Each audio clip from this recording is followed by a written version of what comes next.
Mr. President, we recently completed a 10-week session, the Senate's longest in-session stretch in 15 years.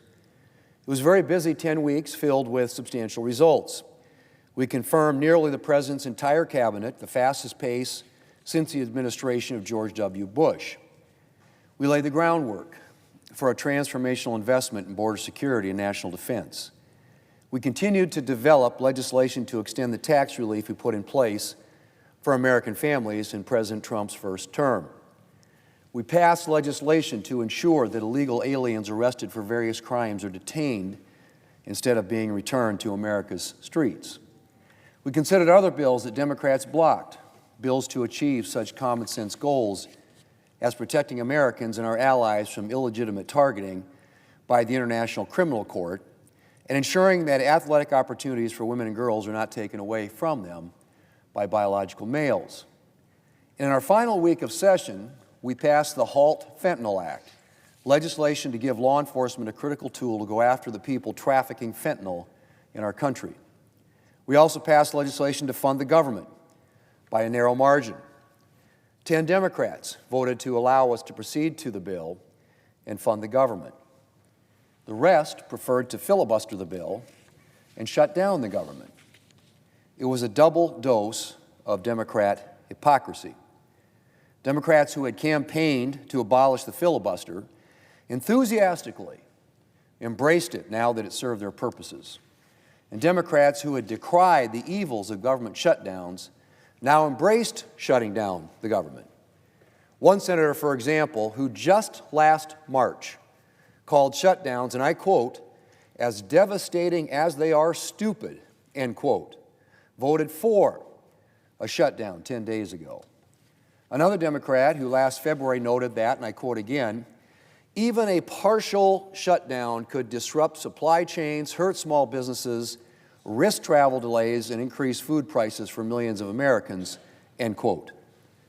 That Democrat also voted to shut down the government. Democrats are changing their position so abruptly, it could give you whiplash.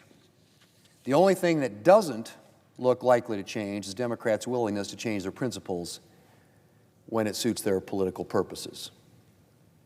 Mr. President, a new period of session begins today, and I hope that Democrats will manage to move past the fact that they weren't able to shut down the government.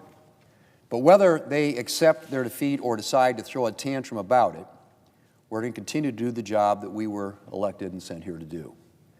In the next 3 weeks, we'll continue to build out the President's administration by voting on more of his nominees. With the cabinet almost entirely confirmed, we'll be turning to undersecretaries and deputy secretaries as well as ambassadors. And like the White House, this work period will be focused on rolling back burdensome government regulations, in our case through the Congressional Review Act resolutions. This week, we'll send the President Senator Cruz's resolution to roll back the Biden administration's digital asset broker rule, which puts at risk the privacy and security of tens of millions of Americans who trade digital assets.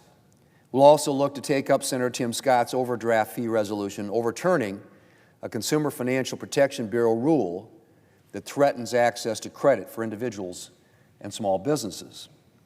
And we will take up a number of other CR resolutions this work period. Finally, Mr. President, as I said, we have been hard at work on legislation to extend the tax relief we passed during President Trump's first term and to make a transformational investment in our border and national security.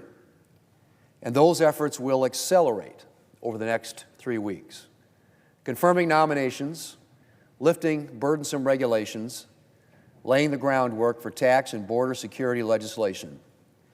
Mr. President, I look forward to another busy work period ahead.